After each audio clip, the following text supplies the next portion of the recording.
Hello, I'm Jill. And I'm Jenna. Welcome to ASL Stew.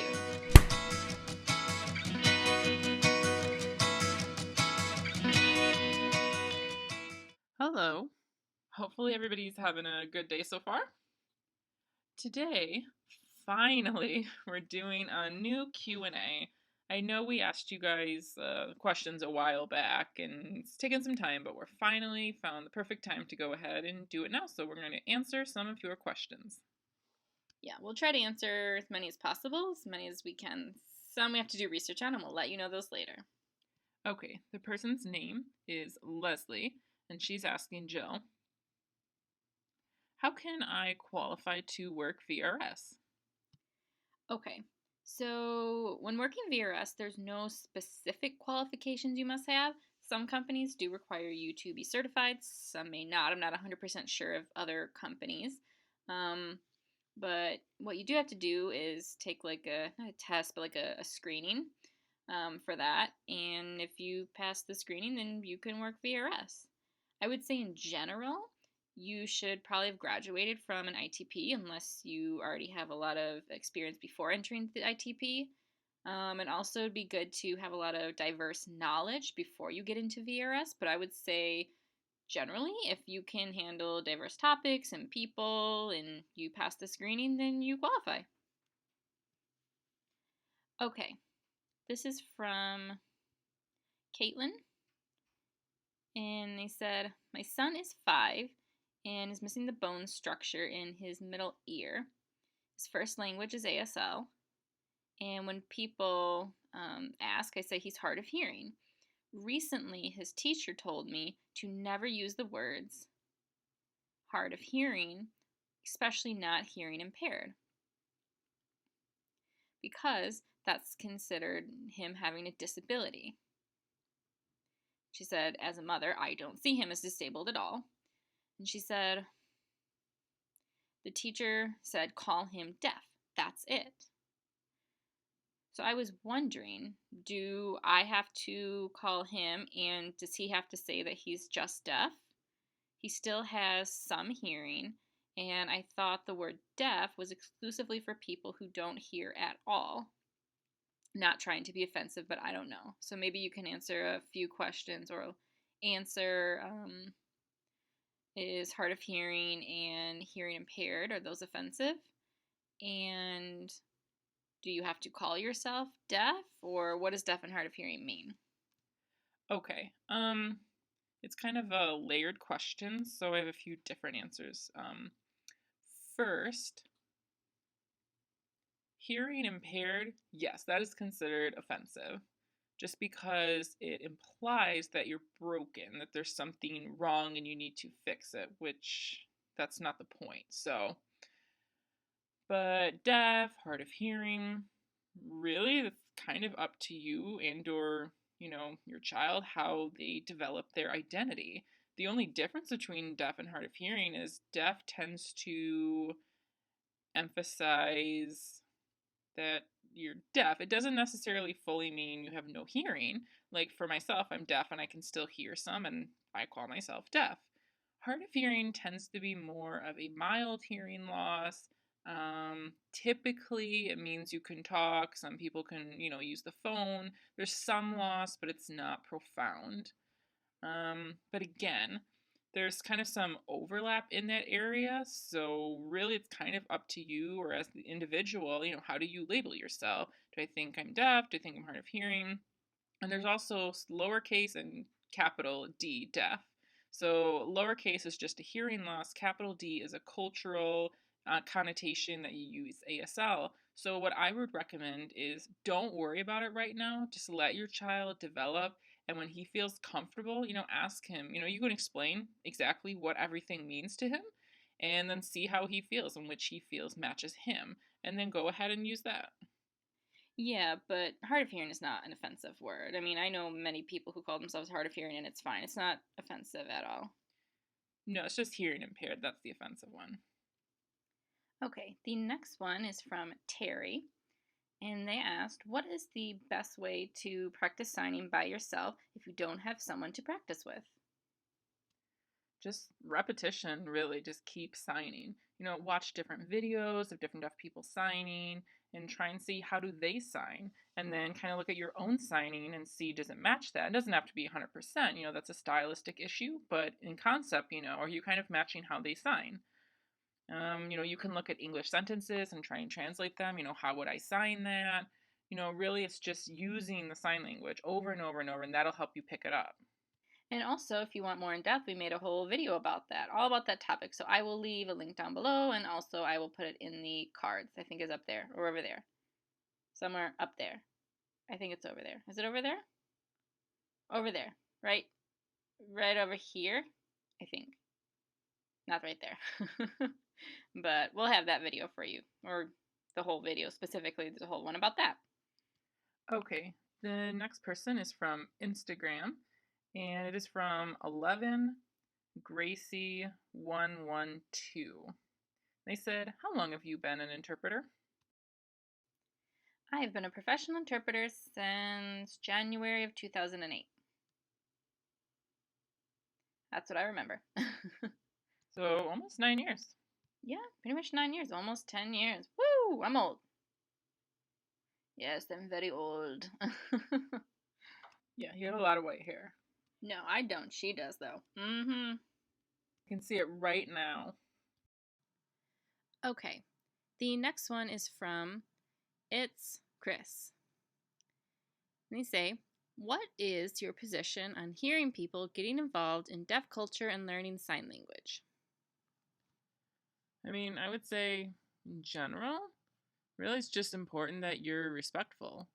If you want to learn sign language, you want to be in the community, just make sure you show respect. Whatever the deaf person tells you, if they give you an explanation or something, just go ahead and accept it. Don't criticize them or just say, no, I'm right. That's not the right way. So it's just best to be respectful and pay attention to what others are saying and just kind of go from there. And then it's perfectly fine. That's fine. So nothing wrong with that. Okay, next question is from Liz Beth Kelfro. And she says, does Jenna have any interpreter pet peeves? Anything I should know before becoming an interpreter? Just pick one. You can name a few. Yeah, you have nothing because all interpreters are perfect, right? Right. So, number one, when you're spelling words, spell them clearly. Don't go like blah, blah, blah, blah. Spell them clearly so that I can understand them. The second one, don't fall asleep. Hey, it's happened before. It's actually happened to me. I'm sorry. It's not funny. Yeah, they fell asleep. I would say don't assume or take over for a deaf client or, say something without the deaf client's permission. Like, let them say it. Don't assume. Let them go ahead and lead the conversation. You're just mediating. That's all. You're just translating. You can go ahead and say something if, there's like an audio cue or something like that. Let them know, but don't assume and take over and say, oh no, let me go ahead and, let the deaf person go ahead and be empowered and don't take that away from them. So that's a really big one too. I could list probably a lot, but I think those are kind of the most important ones. Yeah, maybe just we can make a different video talking about the things I wish interpreters would do or wouldn't do. That's a good idea. Yeah, we'll put that down. Okay. The next one is from ute.jpg. And they say, what is the outlook for interpreters or people who want to become interpreters who have a disability? If they have a wheelchair or if a service dog, something like that, are they still able to do a good job? That kind of thing. What do you think? Well, the answer to the end is yes. Yes, you can become an interpreter if you have a disability, depending. I know some interpreters who have part of their leg missing. I know some interpreters, well, I know one specific interpreter who only has, I think, 4 fingers, like this and like that, maybe. But they can still interpret just fine. I personally don't know any specific interpreters in a wheelchair, but I don't think that would matter. Um, I mean, as long as you can be clear, then it shouldn't matter, I guess. I mean, I would say if you're like missing an entire arm, I don't know if you could become an professional interpreter just because it would be hard to be clear, but maybe in some situations you still could. Like, for example, if you want to be an interpreter, maybe you could just be a voice only interpreter and just taking things receptively and do that. Yeah, if you have a voice problem, maybe you could sign only. I mean, for example, there's CDIs. I mean, it's not saying a CDI is for that reason, but many CDIs don't voice. And they're there for another reason, obviously. But they don't voice. So maybe they could have somebody else there. So again, you could maybe have someone else voice for you. Really, it's just going to depend on what your, so to speak, disability is. Maybe you can speak with a company. Like if a company wants to hire you for a specific reason, there might be limitations with your work, but maybe you could work with other interpreters, like team a lot with people who are willing to do that. So it's really just going to depend. I would say maybe try and see, figure out what your abilities and your strengths are. And then if you pick up sign well, maybe you could, like I'd say, if you want to become an interpreter, maybe you could talk with an interpreter agency, even if you don't know sign them well right now, and just say, hey, I have these specific disabilities. Would it be possible to speak with the agency later on if I were to pick up sign and have good skill and see what they say? I'm not 100% sure, but I think just because you have a disability does not mean you can't be an interpreter. Of course not. The next person is Lady Magic 31. And they ask, how do you handle awkward situations while interpreting? How do you maintain professionalism? Well, I mean, awkward situations are going to happen. And most of the time, I just try to, think neutral as much as possible. I mean, I know sometimes it's going to be awkward and there's not much you can do about that. But I mean, if you laugh a little or something, if everybody is laughing, then sometimes, if you kind of snicker, I mean, it's not really a big deal. To maintain professionalism, and again, just try to be as neutral as possible. Don't try and show too many facial expressions. If you're disgusted or something like that, just try to be as neutral as possible. I think that's the best thing you can do, but it happens sometimes. Okay, the next question is from Girl of the Seas. And she had quite a long paragraph talking about being involved, owning a store, and having deaf people come in as customers. But the question is, as a hearing person, other than learning sign language, what do you think would provide a better customer service for your community? Is there a way of making a store or public place more deaf friendly?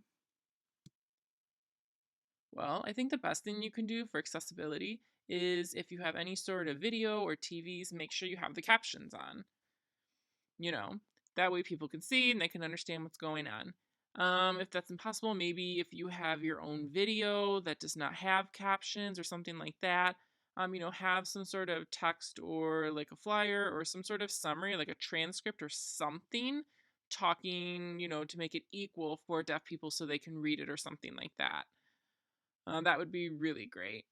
Also, I would say for all of the workers, just make sure that they have like paper and pencil ready. If you don't know sign language, that's perfectly fine. Just have a backup way of communicating ready. And I think that kind of thing would be good, really. Yeah. Just make sure, that there's good lighting, it's very bright, so you can, have good visual communication. If there's any sort of like pathways or something, try and make them a little bit wider if possible, just because deaf people tend to walk side by side. It's just kind of a generality. Just in general, an attitude of just, don't be scared or ignore deaf people. Just make sure that the employees are aware of what being deaf means and what being deaf doesn't mean as well. Just having awareness, I think, is a big help. Yeah, that'd be good. And thanks for asking that and trying to improve your store or place. Okay, next one is from Liz Beth Calfero. And she put down a link of a video and said, please, please, please react to this. So I just looked at it because I didn't know what it was. And I've seen it before. It is from Wells Fargo. It's a commercial, I guess. and it has there's two women who are learning sign language, and at the end it has the two of them, and they're adopting a younger deaf girl and saying, "Hi, we're going to be your moms. We love you." And so she wanted us to react to that. I think it's cute commercial. And yeah, I mean, it just shows a good willingness to learn about the deaf child's language and learning sign language. So they're making an effort and showing that they really are motivated. So I think that's really nice to see. It's cute. Yeah, and of course, lesbian mothers were like, "Yes, so cute." At the end, little girl's like just so adorable. I'm like, "Oh, she's cute." So I like it. I thought it was really good representation. Plus, of course, lesbian people adopting. Woohoo! Okay, so we have quite a lot more questions left. So we're going to go ahead and do a part 2 and release that later. So now we are going to end the video for today. So hopefully you liked part 1 of the Q&A. And I'm happy we got a lot of questions so far. And I'm sorry, Yeah, we've it's gotten taking kind quite of a a long few. time to answer them. And we try our best to answer. We will. It just take some time. So part 2. Right. So if you like this video, please click like and subscribe. And if you want to support us in another way, look down in the description and we will have a few things. We have Patreon you can look at, and there's some cool perks along with that, and see which ones you like and if you want to do that. Or you can do a one-time donation through Ko-fi, and we really appreciate any sort of support that you provide for us. We always appreciate it. Thank you. Yep. Thanks, and see you in the next video. Bye.